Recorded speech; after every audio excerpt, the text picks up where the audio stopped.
سڵاوتان لەبێت ئێوارەی هەموو لایەک باش لاڵقەی ئەم جارە ئێوارە 24 بەم بابەتانە لەگەڵتانی. کوردانی ئەڵمانیا 18 کاتژمێر بە ڕۆژوو دەبن. شاجوانەکەی پێشووی ڕۆژهەڵاتی ناوەڕاست ئامۆژگاری ئافرەتانی کوورد دەکات و پێیان دەڵێت ئێواران نان مەخۆن. پیاوێک لە هەولێر زیاتر لە 35 ساڵە فیلمی هیندی دەفرۆشێت و 2000شی لێبینیوە.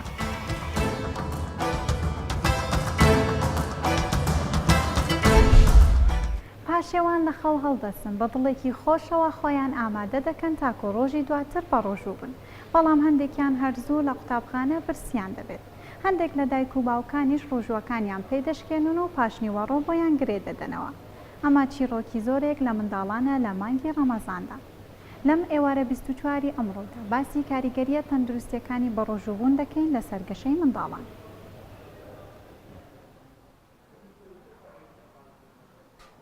جوانی باشی مانجی پیرۆزی ڕەمەزان کاتێک کە دەبێتە میوان هەروەکو چۆنکە گەورەکان پێویستە لە سەریان بە ڕۆژوو بن بە هەمان شێوە زۆر خێزان وا دەکات کە منداڵەکانیان ڕابێنن یان زۆر لە منداڵەکانیان بکەن بۆ ئەوەی کە بە ڕۆژوو بن، بەڵام پێویستە هەڵسوکەوت لەگەڵ منداڵان بە شێوەیەکی جیاواز بێت.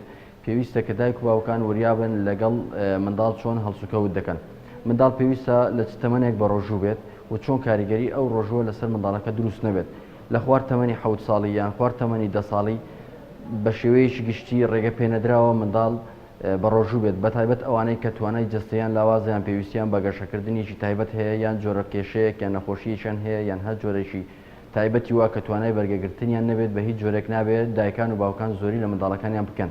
دوای تەمەنی 10 ساڵی لەوانەیە هەندێک جار ڕێگە بێدراو بێت کە منداڵ بە شێوەیەکی ئاسایی ڕۆژانە یان لە ماوەی چەند ڕۆژێکدا شێوە بە ڕۆژووبوونێک بگرێت، بەڵام بە جۆرێک هیچ کاریگەری نەکاتە سەر جەستە و پێکهاتەی گشتی منداڵەکە. ئەگەر هاتوو هەر کێشەیەک لە تەندروستی منداڵ دروست بوو وەکو وشکبوونەوە یان بێتوانایی یان دەرکەوتنی کەمبوونەوەی ڕێژەی شەکر یان هەر جۆرە نیشانەیەکی لاوازی منداڵەکە پێویستە بە زووترین کات منداڵەکە نەخۆش ڕۆژەکەی بشکێنێت، یان ئەوە تا دەتوانن دایکان و باوکان بۆ ئەوەی کە هەڵسوکەوتێکی جوان لەگەڵ منداڵەکانیان بکەن و زۆریان لێ نەکەن واش لە منداڵەکە بکرێت کە تا ڕادەیەک ئارەزوومەند بێت دەتوانێت کە چەند کاتێکی دیاریکرا و وا پیشانی بدرێت کە منداڵەکە بە ڕۆژوەوە دوای ئەوە ڕۆژەکەی پێ بشکێندرێ یان وەکو کە دەگوترێت لە نێوانی خەڵکی کوردەواری ڕۆژەکەی بۆ تێک بکرێتەوە.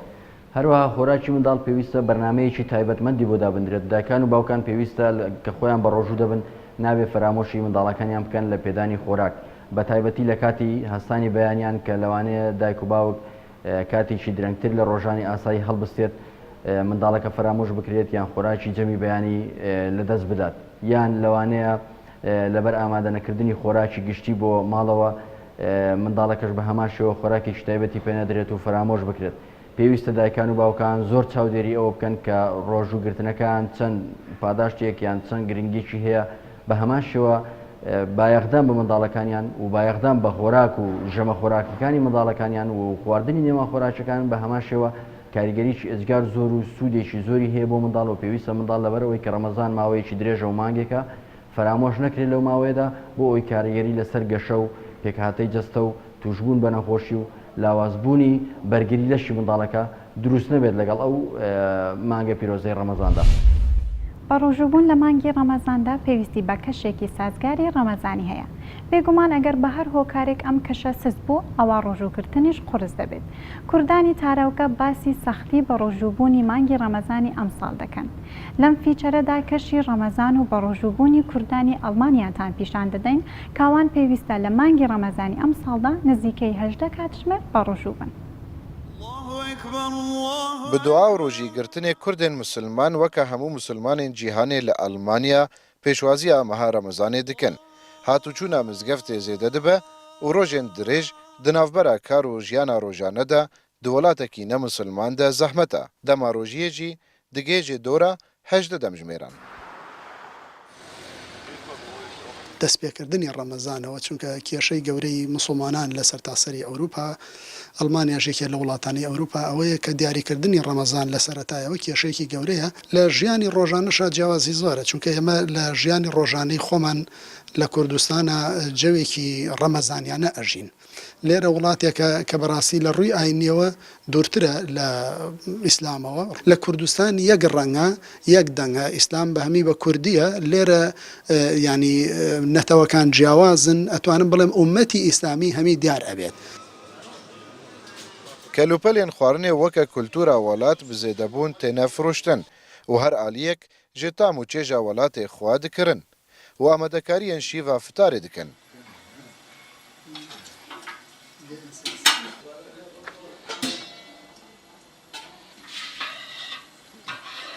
خەبات خۆدی مارکێتە دەبێژە تەفگەرە مەد ڕەمەزانێدا گەشتر دەبە. وەکە مسلمان ژگەلک وڵاتاتێن مسلمانی کورد هەنە ترک هەنە عەرەب هەنە ژگەلک وڵاتاتێن ئەوژی حەزر یاخۆ نەهاتکنج بۆی ڕەمەزانێ یانژی کردن بەرین هاگەلەکە تێن گۆشتی خۆت بن وەکە گوتی خوڕمێ خۆت بن شۆربێ خۆت بن نیسک هەنە نیسکی خۆت بن شیناییە خۆت بن هەمە حەزریە خۆتکن. مەها ڕەمەزانێ ji بۆ مسلمانên ئەوروپا جودایە ji ber ku diyasa û kultura van welatan de Remezan nîne gelek cara pirsgirêk di navbera karkiran û xwediyê kar de jî çê dibin. ئەحلام حاجی خانمە شاجوانەکەی پێشووی ڕۆژهەڵاتی ناوەڕاست لە سەردانێکیدا بۆ کەناڵی کوردستان 24 سەرسامی خۆی بۆ کولتور و سروشتی جوانی کوردستان دەربڕی و هەروە باسی بوێری و زیرەکی ئافرەتانی کوردی کرد. لە لای ئەم خانمە شاجوانە جگە لە کولتور و سروشتی کوردستان مۆسیقا و گۆرانی کوردیش جێگەی سەرنجە.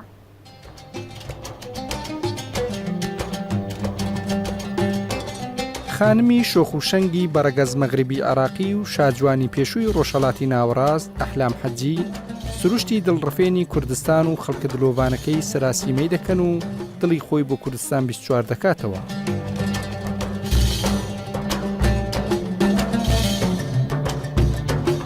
ئەحلام ئێستا سەرگەرمی کاری ڕاگەیاندنە و خەریکی ئامادەکاریە بۆ بەرنامەیەکی تەلەڤیزیۆنی بەناوی ڤیزا کە زۆربەی حەڵقەکانی لە ئەمریکا و فەڕەنسا تۆمار دەکرێن و لەبەر هۆگری بە کەش و هەوای دڵگیری کوردستان و میهرەبانی خەڵکەکەی بڕیاری داوە حەڵقەیەکیش لێرە پێشکەش بکات.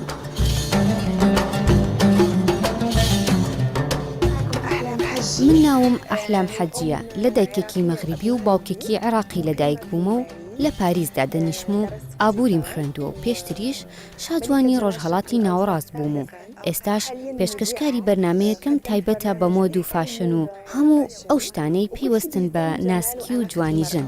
ملكة جمال الشرق الأوسط لعام 2011 بالمغرب الآنسة أحلام حجي. تفضل.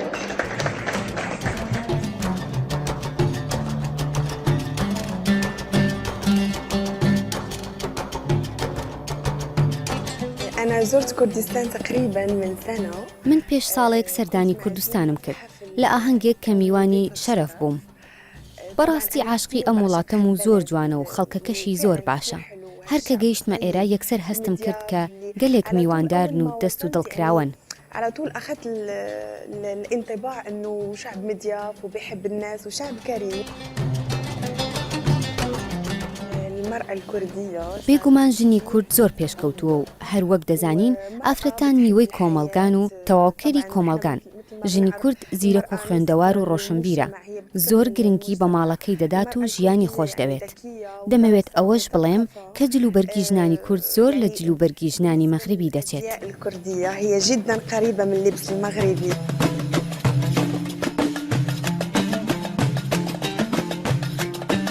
ئەحلام پێی وایە پێویست ناکات جوانکاری ڕوخسار ببێتە دیاردە و خوو چونکە جوانی سروشتی ڕنگ و بۆی خۆی هەیە. جەختیشی کردەوە ئافرەتان دەتوانن بە وەرزش و پاراستنی تەندروستی پارێزگاری لە شولاری خۆیان بکەن.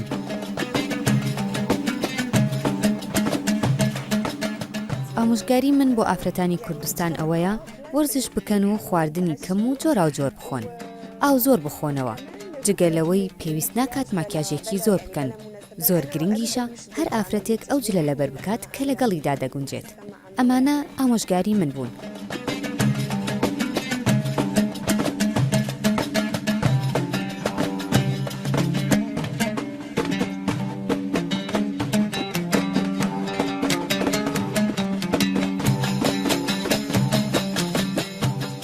کۆتاییشدا ئاماژەی بەوە کرد یەکێک لە چالاکیەکانی ئایندەی بریتی دەبێت لە فستیڤاڵی هاوکاری کوردی ئوردنی و ئەوەشی نەشاردەوە کە سوپرایزێکی بۆ خەڵکی کوردستان هەیە کە بریتیە لە وتنی گۆرانیەکی کوردی گۆرانیەک کە گزارش لە جوانی ژن و سروشتی کوردستان دەکات.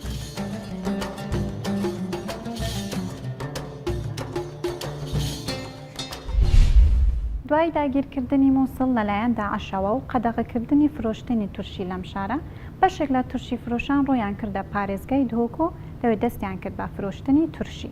بێگومانیش تورشی مووسڵ ناوبانگێکی زۆری هەیە بە تایبەتیش لە مانگی ڕەمەزاناندا بە بەراوردکردن لەگەڵ مانگەکانی تر خواستێکی زۆری لەسەرە. تورشی فرۆشێک باس لە تورشیەکەی و چۆنیەتی دروستکردن و پێکاتەکانی دەکات.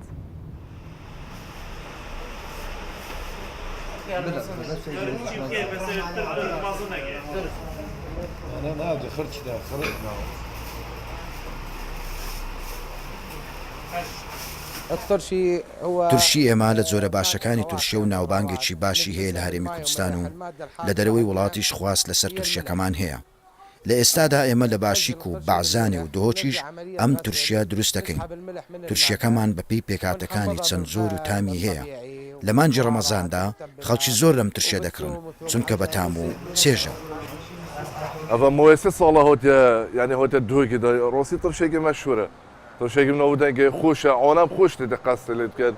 یەک نۆودەنگە سەرسەنی کوردستان ئاربی للمیسل البەغداد هەمی عەدە تڕشێ مەشهورە. وەگی دی ڕۆسیا تڕشێ هۆتی بۆ مەگەلێکە ئەدێت بەگیر یعنی نسکە 25 جۆرێت زەیتونە 25 جۆرێت ناوعێت یعنی هەمی شێوە یعنی ڕۆسی کۆنمەندێت تۆژی يعني بتر اديا كذا يعني كشول برفرات البيت ترشد كذا بو رمضان يعني رمضان يعني ترشد بد قلبي تاني تشتكي اديا شيء رمضان في قريتها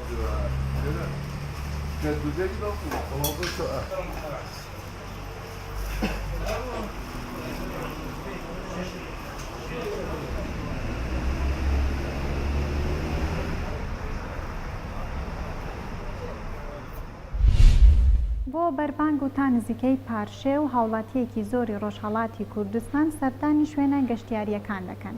دەریاچەی زرێبار یەکێکە لە شوێنە گەشتیاریەکانی ڕۆژهەڵاتی کوردستان کە خەڵکانێکی زۆر بۆ بەربانگ سەردانی دەکەن تاکو لە کەشێکی سروشتیدا ڕۆژوەکانیان بشکێنن و تا درەنگانی شەو لەوێ دەمێننەوە.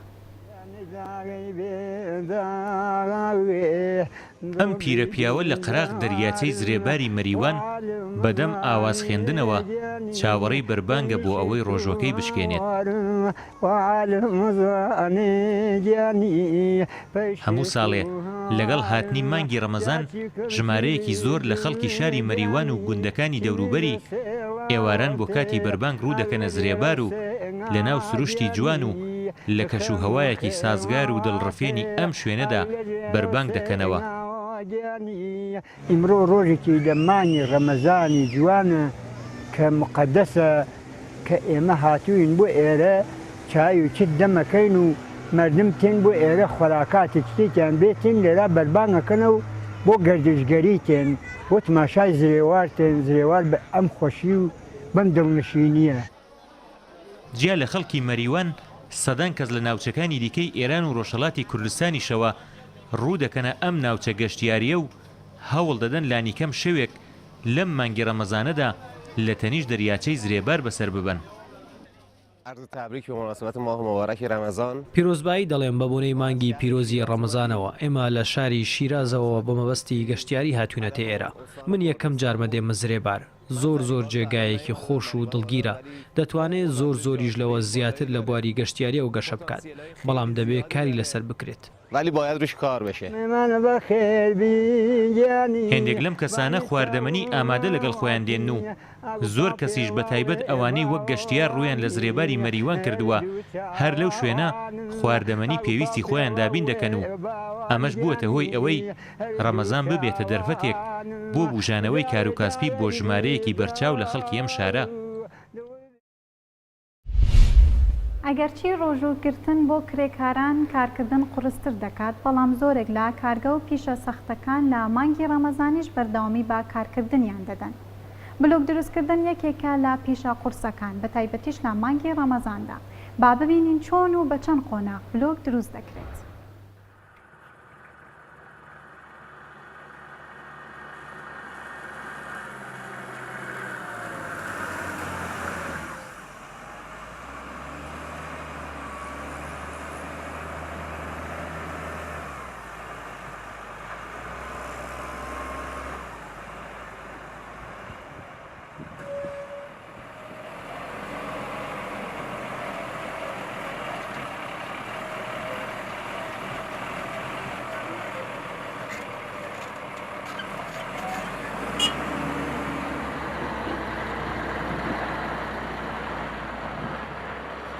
من ناوم نەوزات فارۆق جەوادە خەلکی گوندی دووریشانم ئەوە لە 2006 واریشی ما بلۆکە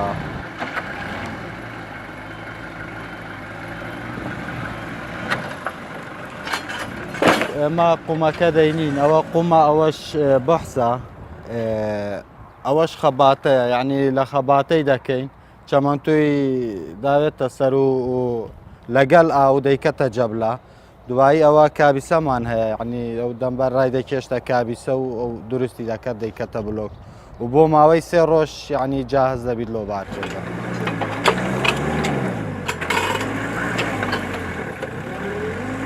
ماوەی 2 ڕۆژ ئاوی دەدەین ڕۆژی کیش ئاوی نادەین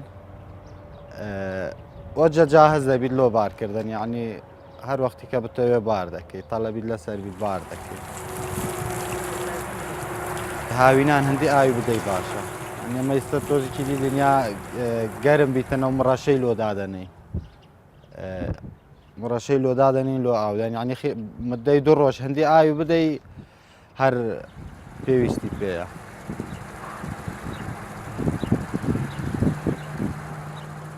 بلۆکی سەڵدی دەیی هەیە بلۆکی سەڵدی پازدەیی هەیە مجەوفی پازدەیی هەیە مجەوفی دوازدەیی هەیە مجەوفی بیستی هەیە دەیی ئەو لۆ ئەکتەری لۆ سیاجن سیاجی سەرخانی وەکو پێ بڵین ئەمە سیاجمانیەوە سیاجن یانی لۆ سیاج بەکاردێن یی پازدەیی زۆربەی لۆ شوقە بەکاردێن یی بیستیش ئەو لۆ خانی کنەمەیە لۆ تابق و ئەوانە بەکاردێن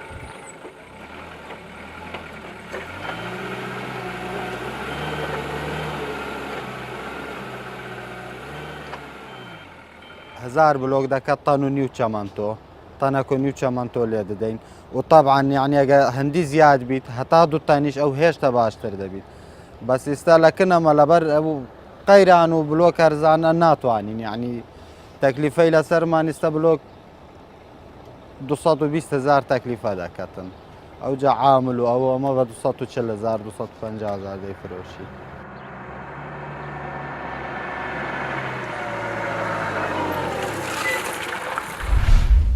سینەمای هیندی پانتاییەکی باشی سینەمای جیهانی داگیر کردووە لە کوردستانیش بینەرێکی باشی هەیە بە ئەندازەیەک بینینی فیلمی هیندی لە کوردستان مێژووەکەی زیاتر لە 9 سەدەیە هاوڵاتیەک لە هەولێر زیاتر لە 30 ساڵە فیلمی هیندی کۆ دەکاتەوە دەیانفرۆشێت هەروەک خۆشی دەڵێت تا ئێستا زیاتر لە 2000 فیلمی هیندی بینیوە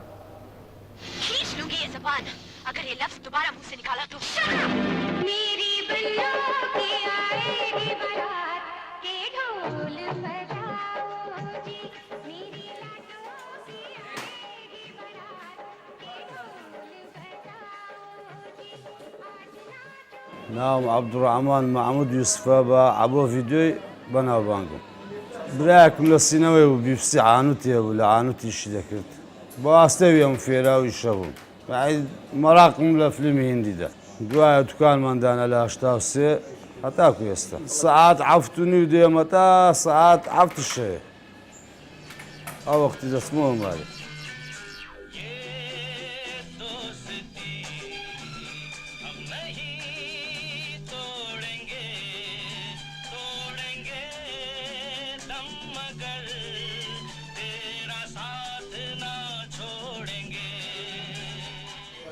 سەفەری هیندستانم کردە سەفەری تووشیان کردە ئەکتەرەکانیشم هەندێکم دیتە وەخسەوەکو ئەمیتا و سەیف عەلی خان سەنی دیۆل شتم دەڕا ئەوانم بینیوە دەبیم خەڵکەشی زۆر مەراقە ئەوێ دەستم لێبەر نەبووە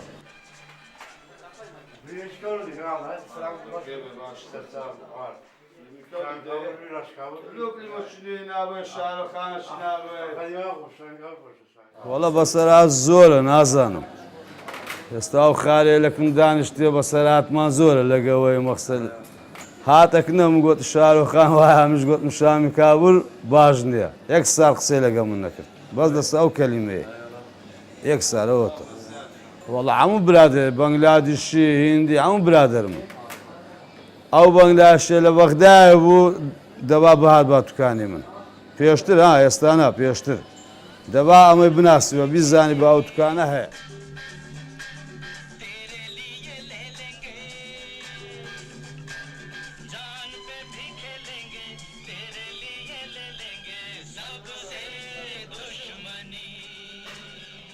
ئێستا وەزعی فلیمی ئەوە نییە یانی دەربارە فلیمی ئێستاوە کردمە چاخانم مۆدلی فلیمی یاینما لە بە ئینتەرنێتی یان لە بە ئەو دووبلاسکردە دووبلازەکەش مەخسە تاسیری کردیە تاسی لە ئیشی من کردێت دووبلازش